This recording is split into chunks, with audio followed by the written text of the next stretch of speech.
महाराष्ट्र शासनाच्या वतीने महसूल विभागातील उत्कृष्ट कार्य करणाऱ्या अधिकारी आणि कर्मचाऱ्यांचा सन्मान करण्यासाठी आयोजित महसूल दिन 2026 निमित्त नांदेड जिल्हाधिकारी कार्यालयात भव्य गौरव सोहळा पार पडला।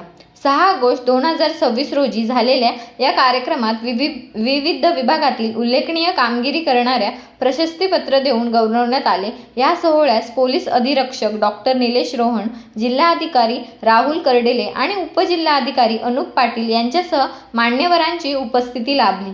यांच्या हस्ते सन्मानचिन्ह आणि प्रशस्तीपत्रांचे वितरण करण्यात आले।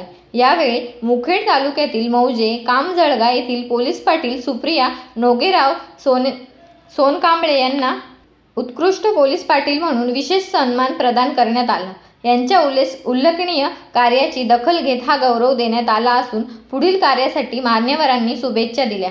या गौरव सोहळ्यामुळे जिल्ह्यातील अधिकारी आणि कर्मचाऱ्यांना अधिक प्रेरणा मिळणार असून प्रशासनातील कार्यक्षमता आणि जनसेवा अधिक बळकट होण्यास मदत होणार आहे।